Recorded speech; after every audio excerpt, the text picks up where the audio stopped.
actually, I was asked yesterday why it follows that this this presentation gives the chief series. So let me just quickly go back to the actual definition to illustrate that.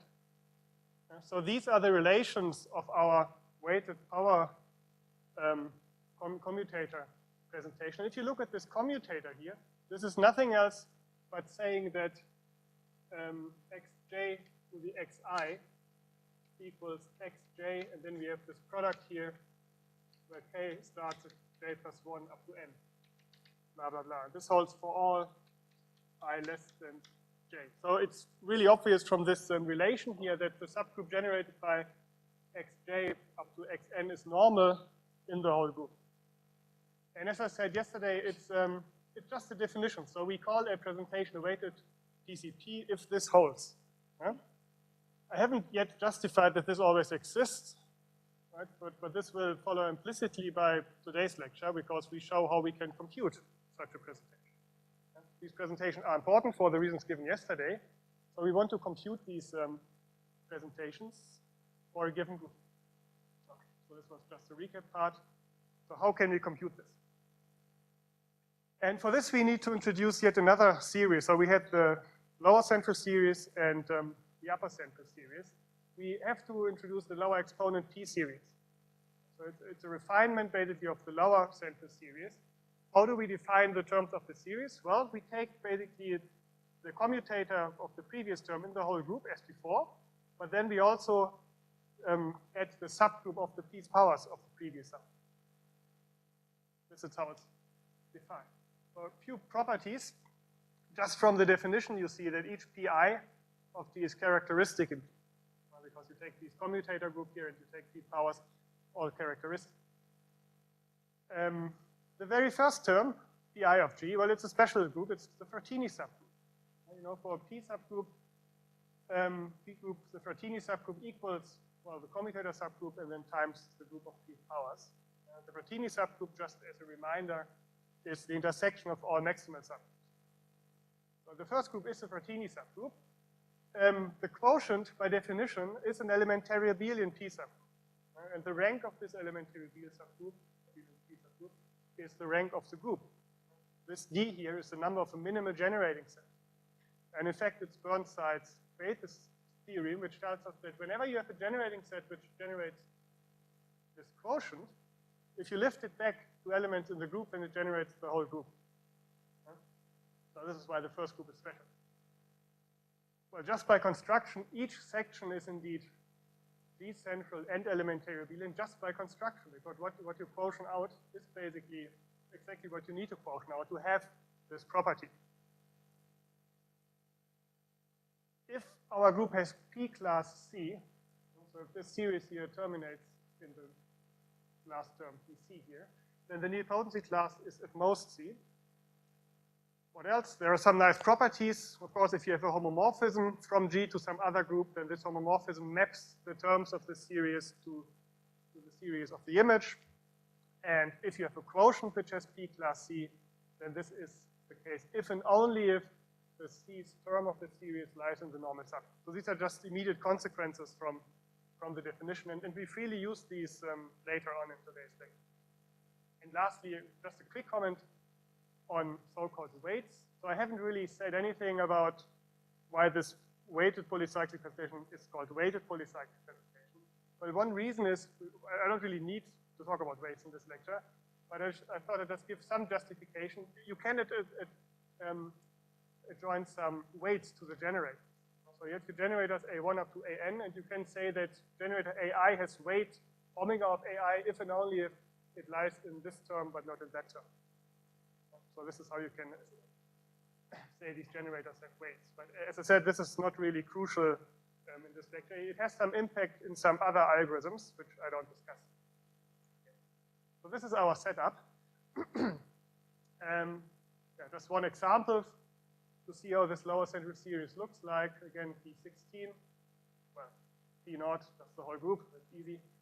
P1, well, it's generated by commutators and P's powers. And you can actually read off a generating set for that. Because what are the P second powers, squares? 1, and then you have A3, A4, and commutators are A3 and A4. So it turns out this group really is generated by A3 and A4. And then essentially, now you look at commutators of the whole group with A3 and A4, and if you look at that, you only get A4, and similarly, squares of this group brings you in the group generated by A4. So this is A4, and then we end up at the trivial sum. So this group has P class 2 class 3. That's one example. Okay, so what is the aim of today's lecture? Well, we want to construct a weighted polycyclic presentation. So what is our input? Well, our input is some finitely presented P group G, and we suppose it's given by, well, by finite presentation on n generators and some relators R. And we want this weighted polycyclic presentation. So how do we do that? Well, the idea is, and I mentioned this earlier, to use this series defined by the lower P central series before. The first step is we somehow compute a weighted polycyclic presentation of the Frattini quotient. It's an elementary abelian subgroup. So we somehow compute that and an epimorphism from G onto that factor. And then we simply iterate. We assume we have a weighted polycyclic presentation of G over pk and an epimorphism. And somehow we lift this to a weighted power presentation of G over pk plus 1, and we extend this epimorphism. It's a general idea. It's, I mean, quite simple in its approach, but it turns out it works. And for the second step, we will use the so-called p-cover of this quotient. So this will also be important in later lectures. So this is particularly important to remember. Okay. And I should mention that, so in this particular formulation, we start with a P group given by finite presentation, but you can apply the same algorithm in a more general context. You can input a finitely presented group, and this algorithm will in fact give you a weighted polycyclic presentation for the largest P class K quotient if it exists. So if you iterate this and you keep on getting groups, you have constructed basically the largest P class K quotient if it exists. So you can apply this algorithm also to non-P groups by default. Okay. So let's have a look at the very first step. We have to consider the Frattini quotient of our group, P modulo Pi.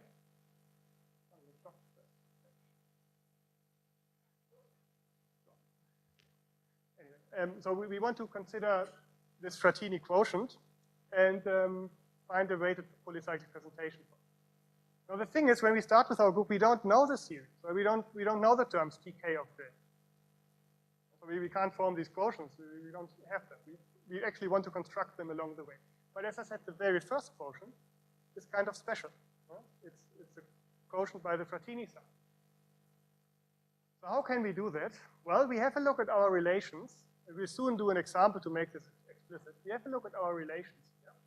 We have words in the generators as relations. We take all these exponents of these generators modulo P, and we suppose they all commute. So what we get is we get basically a normal form of these relations, assuming that they commute. We write all these exponent vectors in a matrix, so we get a matrix, which is defined over the field with P elements. And then we simply compute the kernel of this matrix. Right? So it's a matrix over P, we can compute the kernel. And the dimension of this kernel happens to be the rank of G. So we already know the rank. And then, well, by construction, we will see that we are actually able to write down an epimorphism from the group onto that quotient. As I said, we will see an example soon to make this explicit. And the other thing is we have to choose a weighted polycyclic presentation for the quotient, but it's an elementary abelian group, right? And we know how the presentation, a consistent presentation of an elementary abelian group looks like. Everything commutes and every attenuator is order T. So we find this homomorphism here as well. It basically maps the generator onto one of these generators here. And, well, our group is not necessarily given by D generators. It can have more generators, but the images of the other generators will be determined by our construction. Okay, so now let's make this a bit more explicit. Here's a group given by finite presentation. We choose our prime 2. So we have 6 generators. We have 1, 2, 3, a couple of relations here. So what do we want to do? Well, the first step is, as outlined in the algorithm, to assume that our generators commute. So we want to consider everything in the Frattini quotient. In the Frattini quotient, everything commutes and has order p. So let's have a look at these relators here. Assume that all the xi's commute and have order 2, and normalize this word. So the first element here, x6 to the 10, well, if the exponent is modulo 2, then this is trivial. So I actually ignore this. Look at the second guy here. So this is actually already in normal form, x1, x2, x3. So this corresponds to the first line here, x1, x2, x3. So with 1, 1, 1 as the exponents, the first relator. Now the second relator is 2, 3, 4, right, etc. And the first time where we have to rearrange things is the second last relator, x5, x6, and x1. So now if we assume everything commutes, then this is x1, x5, x6. This is the second last row here. And similarly for the last guy here, we get x1, x2, x6. So this is a matrix you get when you look at these relations and you assume everything commutes and has order p. Now we use elementary row operations to bring this in an upper triangular form. And we compute the kernel, where here we multiply from the right. So we see the kernel here has dimension 2. And we can express x1, x2, x3, and x4 in terms of x5 and x6. So for example, the first row tells us here that x1 plus x5 or times x5 times x6 is the identity in the whole group. So we can express x1 in terms of x5 and x6. There are no inverses because we compute modulo 2, right? So this is why it might look a bit confusing. So we get that. So this holds modulo the Frattini subgroup. And as I just said, Burnside spaces theorem tells us that x5 and x6 in fact generate the whole group. Modulo the Frattini factor, we know x5 and x6 give us the other generators. And Burnside spaces theorem tells us, okay, this is generating for the whole group. All right. So the quotient generated by x5 and x6, well, we give it now an abstract presentation. So we have 2 generators, A1, A2. This is weighted polycyclic presentation for the elementary abelian group of order 4. Our epimorphism, well, you know, on the group level, x5 and x6 generate the group. So we simply map x5 to A1, say, and x6 to A2. So this is what it's doing on the generated x5 and x6. So what can we say about the images of the other elements? Well, we know that modulo the Frattini factor, x1 is x5 times x6. So the image of x1 is determined by the image of a5 and a6. So it's simply the image, it's simply a1 times a2. And similar for the other values.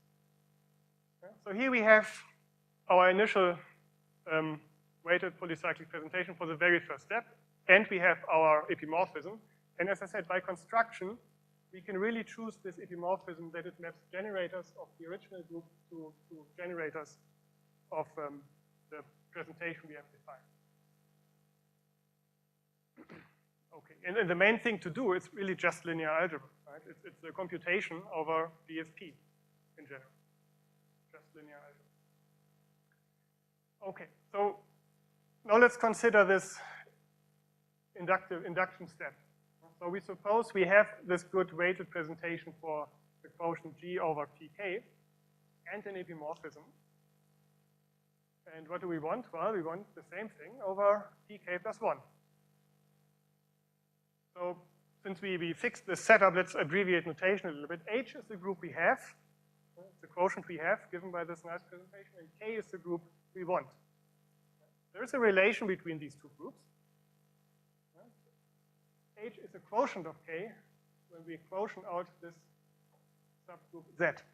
If you quotient out a Z from K, you get H. Everyone sees that? And again, let me stress that at this stage, we don't have these terms pk and pk plus 1. We don't know exactly what pk plus 1 is, so we want to construct. Anyway, in theory, this is what's happening. The group we want to construct is a central extension of H by this subgroup. So note, this subgroup Z is elementary abelian. It's central in K by construction, and the quotient is H. So we are looking for, we have to determine a certain central extension of H. And what's the approach? Well, we consider a so-called covering group. Consider a p-cover H star of H, and this covering group has the following properties. Whenever you have a degenerated P group L, which has H as a quotient, and the subgroup you quotient out is central elementary abelian, so exactly the situation we have here, then this group L is a quotient of the cover. Yeah? So all the subgroups which have this property are quotients of this covering group. We will have to define this covering group and prove this property, but this is the approach. And once we have proved that, we know that the group K we look for is a quotient of this cover. Yeah? So these are the next steps. Yeah, we have to define this P cover, H star. We have to define it. We have to write down a polycyclic presentation. Then we have to see whether this presentation is consistent, and in general we have to make it consistent. And then lastly, we have to construct K as a quotient of that. How do we do that? Well, we enforce the defining relation. So we come to that a little bit later. But this is really the crucial step. You first start with the group H, you build the cover, and in that cover you find your subgroup K you're looking for. Okay. So here's the theorem. So H is the degenerator P group. And the statement is, well, there is some other degenerator P group, H star, with a couple of properties. The first property is, well, first of all, H star is a central extension of H. And the subgroup we have to quotient out is central in H star and elementary abelian. And this is the important property here. Whenever you have some other central extension, which is a degenerator subgroup, and the module is central, then this subgroup is also a quotient of H. Exactly what I said before, it's just stated in theorem form. And this group is unique up to isomorphism. This is the thing. And I mean, the proof is surprisingly short, so this is why I thought to present it here. It really fits on the slide. And since this cover is so important later on, I think it's really good to get an understanding of how this works. So how do we start? Well, we know our group H is a degenerator group. So there is some presentation on degenerators that's constructed as F over S, where F is some free group of rank D. So we know this exists because H is degenerate. This is H star. We take the same free group, but we don't quotient out S, we quotient out this subgroup of F. So this is basically the definition. We only have to prove that this group satisfies all these properties I claim. Okay, so the first thing to observe is S modulo S star, well, this is an elementary abelian P group. Everything happens in a free group on degenerator. So in particular, we see from that this covering group here is a finite degenerator P group. Yeah? We have this already. So now let's take some central extension of our group H. Call it L. So we know H is a epimorphic image of L, and it has some kernel Y, like in the theorem. It's H is L central, it's elementary abelian. Let's take that. We have to show that L is a quotient of the cover. Right? What else? Well, we take our epimorphism theta. Theta is just the natural projection from F onto H. We know the kernel is S. And now, well, F is free, so in fact we can factor theta through L. So what does this mean? We can describe theta, which goes from F to H, as going from F to L via some homomorphism, epimorphism phi, and then we continue with psi. So we can arrange a map for epimorphism psi so that all this holds. Now the kernel of theta going from F to H is S. Right? So this tells us that the image of this kernel S under phi must lie in the kernel of psi. Otherwise, we can't have the property that the kernel of theta is S. So the kernel of psi contains phi of s, the image of the subgroup quotient out to get H. Yeah, but this implies that phi of S star is 1. Why does this follow? Remember, Y is elementary abelian and central. Right? And S star, well, consists of commutators under the group F and P's powers. So if you take an element in the image of phi of S, which lies in Y, and you start taking P's powers or commutators, well, you get the identity, because this group is elementary abelian central. So the image of S star under phi is 1, which means we can construct, this phi induces a map from F modulo S star, induced by phi, onto F. Simply by checking that this map phi contains this in its kernel. So here we have our surjective map from the P cover onto the group L we have been given. Well, this basically completes the proof. This is the only thing we had to show. Well, the last statement here is now basically just a trivial observation. This covering group H star is finite. And so if we have two of these groups, both are central extensions of our group H. So we know both are epimorphic images of each other. So since it's finite, these epimorphisms must be isomorphic. Okay, so this is our P covering. And well, there is now a slight problem because, well, if you see the construction here, what have we done? Well, we've just chosen some presentation on D generators, and we have defined the new group by another strange presentation. Now we want to apply this result to our inductive step, and in our inductive step, H is already given by a nice weighted polycyclic presentation, in general on more than D generators. So this construction here isn't quite compatible with what we are doing. So we need another result telling us how we can construct this cover from our presentation we have already constructed. So this is more really a detour to show that this covering group exists and how it can be constructed up to isomorphism. But explicitly, we have to do it a little bit differently. So this is what we have given, right? We have given some polycyclic, weighted polycyclic presentation on, say, M generators. We have this epimorphism, which by default is only defined on the first D generators. And now what we want is a presentation for the covering. And so this is the only place in the lecture where I actually have to make use of the fact that we have this weighted polycyclic presentation and definitions and non-definitions. Remember, every non-generator is on the right-hand side of some other relation. And this relation had been flagged as being a definition of that generator. So we have relations which are definitions and non-definitions. So we can partition our set of relations into definitions and non-definitions. So suppose the non-definitions are called S1 up to SQ. Now this is the theorem which tells us how a presentation for the P cover looks. So what do we do? Well, we take the original presentation. We have M generators A1 up to AM, here. And now for every non-definition, we have Q of them, we introduce another generator. So we have Q more generators B1 up to BQ. Now what about the set of relations? Well, we have our old definitions, which we don't touch. Yeah? And then we have our Q non-definitions.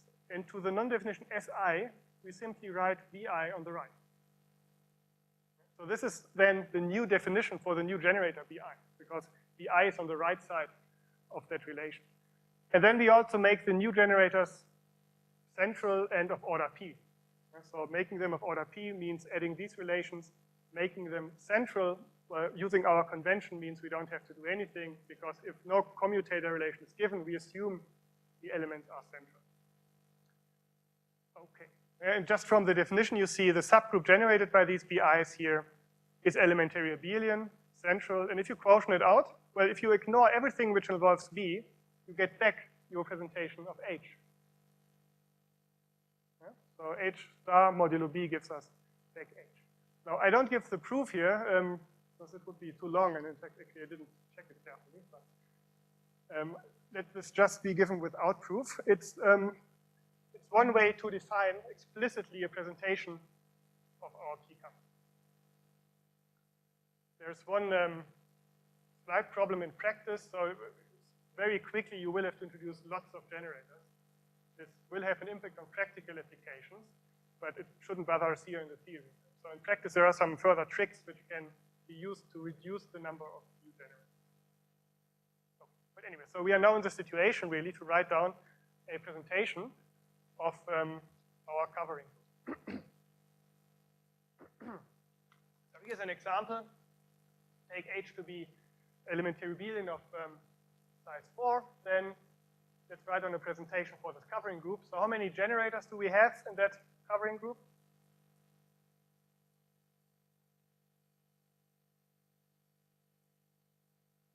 For every non-definition, we have to add a generator. How many non-definitions do we have here? 1, 2. It looks like 2, but remember, we are not writing down every relation. In a polycyclic presentation, we omit relations which are trivial commutators. So in fact, there is one relation missing, saying that A1 and A2 commute. 3, yeah? So there are 3 relations, in fact, but we don't see the trivial ones. So in fact, we have to add 3 new generators. So here it is. So to each right-hand side of a relation we see here, we attach one of the new generators. So we have A1 squared is B1, A2 squared is B2, and this relation A1, A2 commute, not visible here, we attach B3 on the right-hand side. And then we make the new generator central and of order 2. And in fact, so we have now 1, 2, 3, 4, 5. We have power exponents 2, 2, 2, 2, 2. And in fact, when you do some further commutations, you find out that this presentation is consistent, and it gives us really our covering. So this is already a consistent presentation. Another example. 48. So again, we have to introduce more generators for every non-definition. So now we have 5 more generators, but there are 5 non-definitions. Well, again, don't worry too much about the precise structure. That's not so important at this stage. The important thing here is that the power exponents of this presentation contains 8 truths. The group as order looks. So we have 8 truths as power relations. However, when you check the group carefully, you see that the group actually has smaller order, order 64. So this tells us immediately this presentation can't be consistent. So if we apply the previous theorem, which tells us how to write down a presentation, in most cases this presentation isn't consistent. We have a presentation, but it's not consistent. This is something we have to rectify, and this is next step. Luckily, we already know how to check whether things are consistent. So this just recalls these collection of test pairs you have to collect in order to see whether something is consistent. And what do you do now? Well, you do this in your covering group. So you compute these pairs of test words here, you get normal forms. And you know, if each pair of these words gives you the same normal form with respect to power exponents, then the group is consistent and you're done. So the interesting case is what happens when you get 2 different normal forms.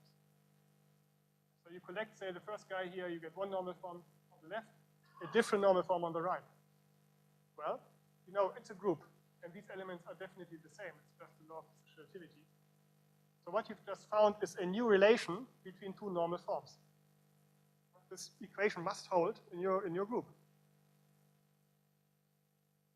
And eventually this gives you a new relation. This is a relation saying this normal form must equal the other normal form. It's a new relation which must hold in the group. Now if this happens, what can you say about these 2 normal forms? Well, remember we started with a group which has a consistent presentation. We've extended it by an elementary abelian central normal subgroup. So if you quotient out this normal subgroup M, then you must get the same normal words. So this tells us if you have 2 distinct normal forms, they must be different only by an element in that module M. When you collect these guys and you get something different, then they differ only by something in the new module M, the new generators. Yeah? But this subgroup M here is elementary abelian, so you can consider it as a vector space. So what you get is basically, you get the relation between the generators of this vector space, which implies that one of these generators must be redundant. So we'll see into an example very quickly, but again, it boils down to linear algebra in the end. So here's just one example again about these consistency checks. I think we have seen some examples of this type. Quicker. So for example, if we want to check the last bit here, we have to collect like u1 to the 2 times u1. And you know in the group it's just u1 cubed. Yeah? So let's first collect u1 square. Look at your list of relations. It's u2 times u1. Okay, we want to normalize that. So how do they commute? Well, they commute, but we have to add u3, so we get this guy. And on the other hand, we have to collect this word here, u1 times u1 square. And again, it's the same word in the group. It must be u1 cubed. But now we start collecting the right-hand side, and this is u1 times u2. And you know, in the group, these are the same elements. So what do we learn? Well, we learn this element u3 here is the identity. So this group, in fact, can be presented by 2 generators in this presentation. And this is obviously now consistent. It's the presentation for C4, cyclic group of order 4. All right. So what have we got so far? Let's wrap up what we have done.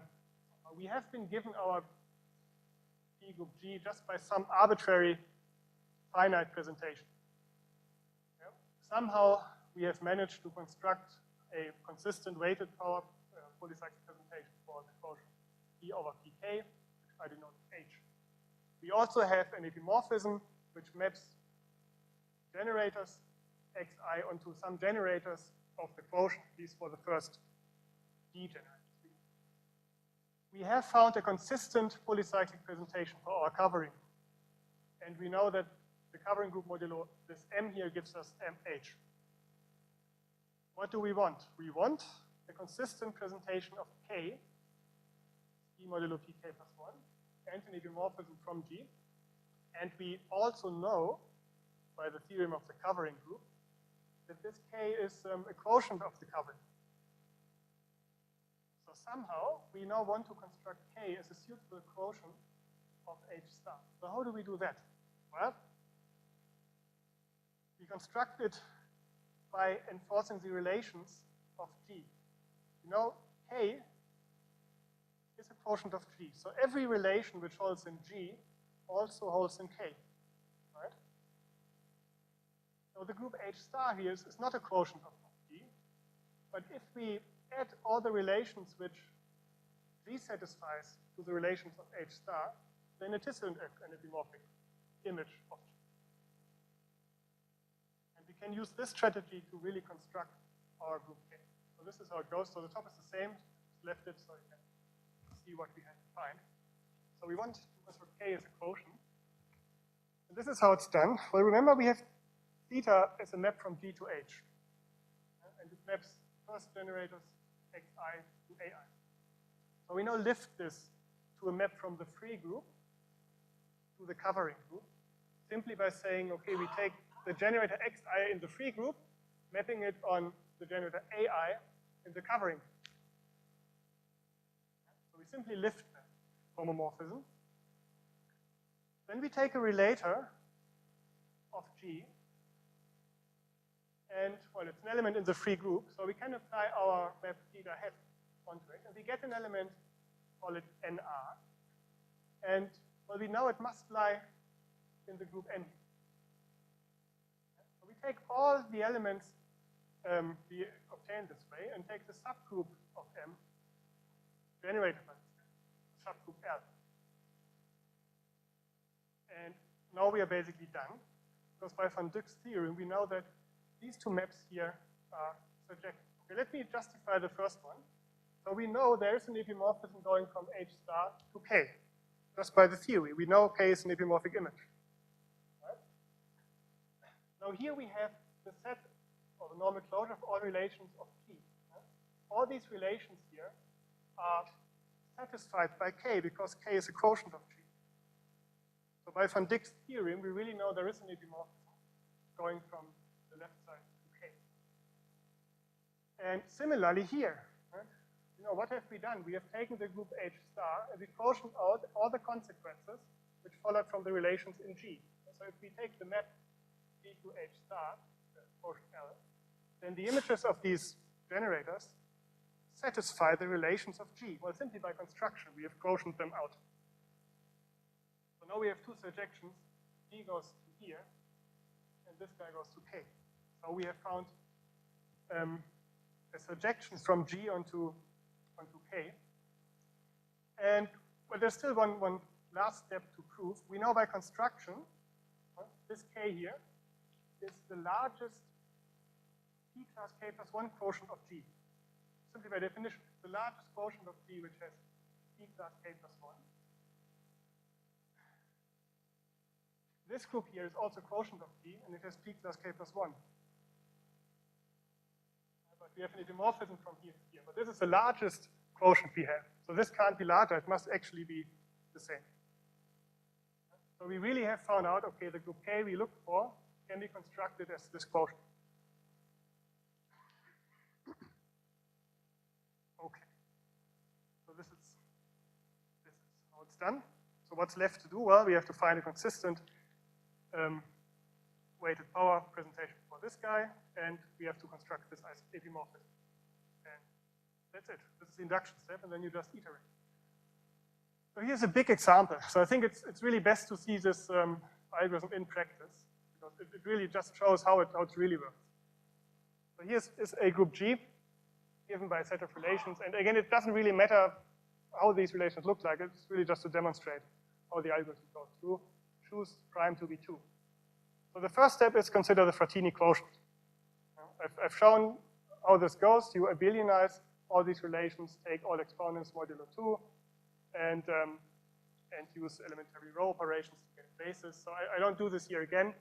What you find out is the group has rank 2, and the first quotient, Frattini quotient, is elementary abelian of size 4. And we get an epimorphism mapping the two generators, x, y, to the generators of that group. This is the first step. So what next? Well, we have H. We have to construct the covering group. We've actually seen this covering group before. This cover of this elementary abelian subgroup. We have 5 generators. We can check that this is really consistent presentation. And so now we want to construct P modulo P2 as a quotient. So we have to evaluate the relations of G in the cover. So how do we do that? Let's have a look at the first relation. It says commutator xy commuted with x is x squared. So we now map this under the lifted map theta. And you know the lifted map theta, well, it's basically just the same map. You map x to A1 and y to A2 in the cover. So on the left-hand side, what do we get? Well, it's a commutator of A2, A1, and A1 in the covering group. So A2, A1 is A5, and A5 is central, so this is 1.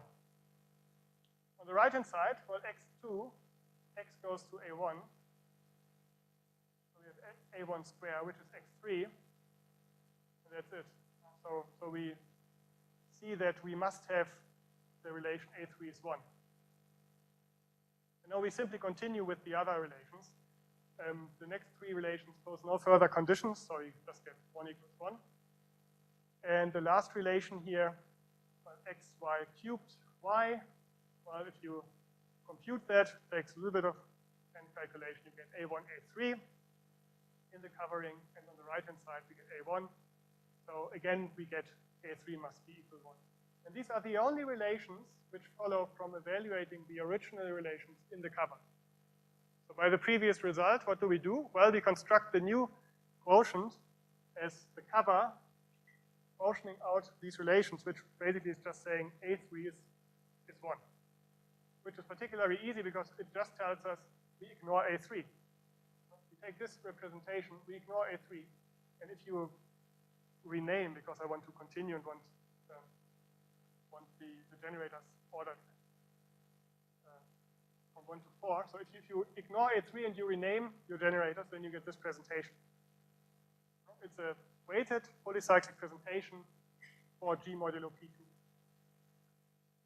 And the epimorphism, well, again, X and Y go to A1 and A2.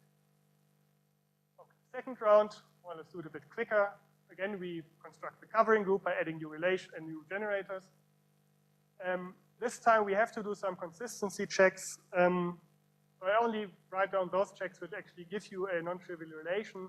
The first thing is A2 times A2 times A2, where you start collecting the thing in brackets. So what's A2 square? Well, it's A12. Sorry, it's A4. So it's A2, A4, which is already collected. Good.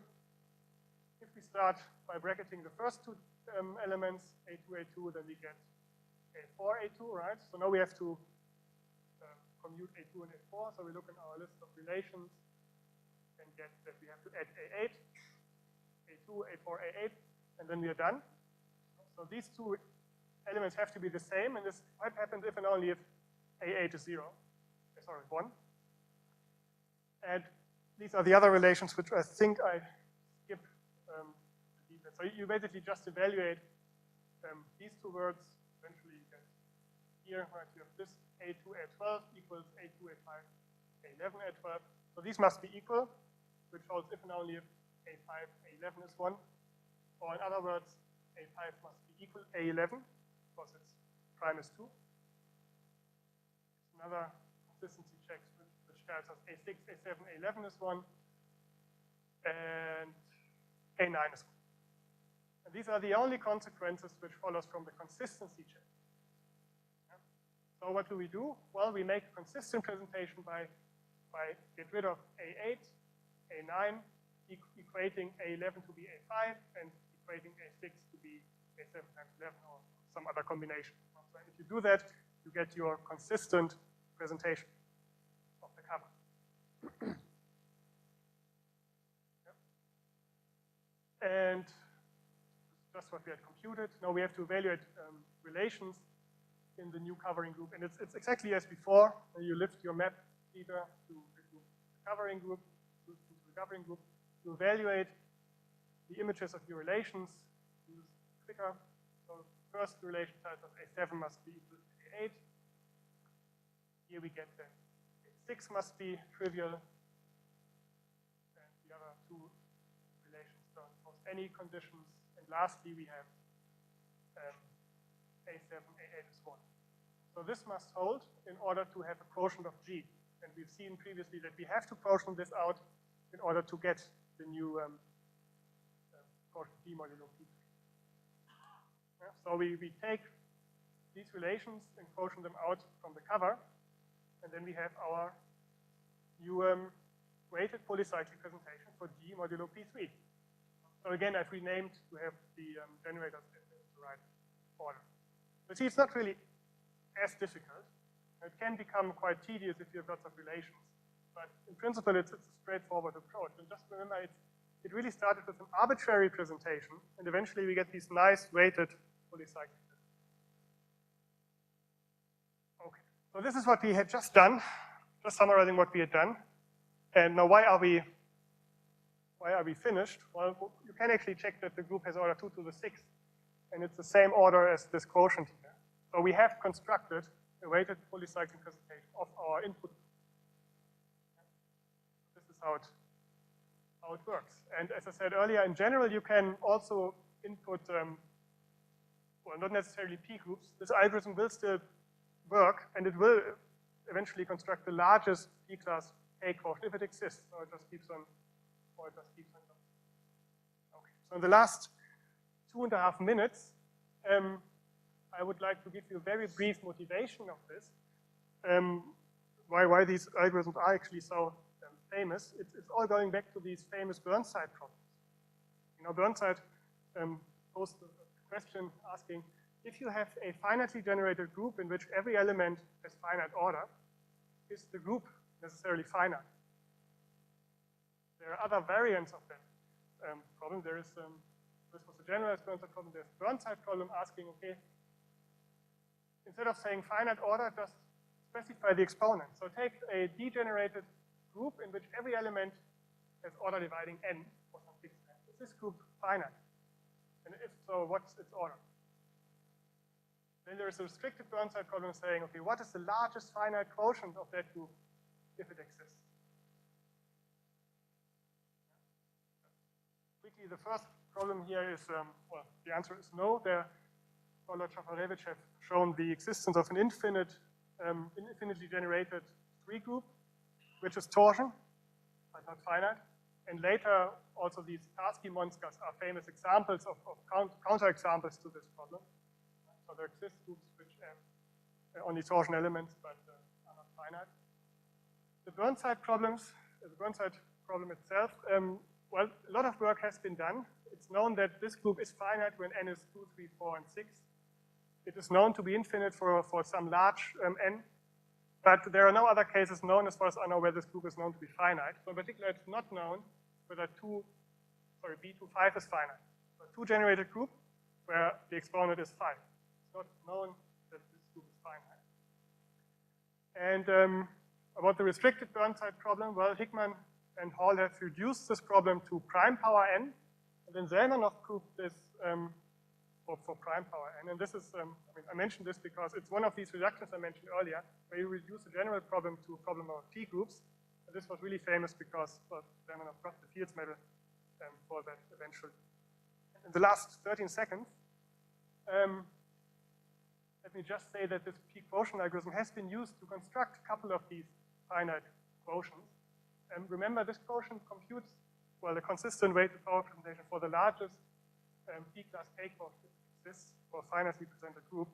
Now, there is a little twist here. In this group, by default, well, it doesn't look like being finitely presented because we have many relations here. But the thing is, when you really iterate your construction, it can be shown that in each iteration, when you enforce relation, you only have to enforce finitely many relations.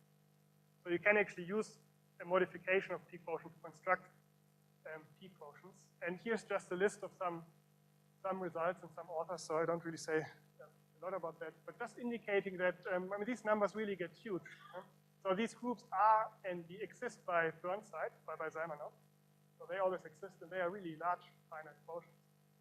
And one last comment, you know, the largest finite quotient of B25 apparently is order 5 to the 34. This is the largest finite quotient of B25. So to prove that B25 is finite, you only have to show that its order is less equal to 5 to the 34. But still that is quite difficult. Okay, so just to wrap up, basically we've discussed the p-quotient algorithm, and the main ingredient really is the p-cover. The p-cover is important also in the following lecture, so really make sure that you have spent a couple of minutes revising that maybe to really understand what this group is and how. And yeah, that's all for today.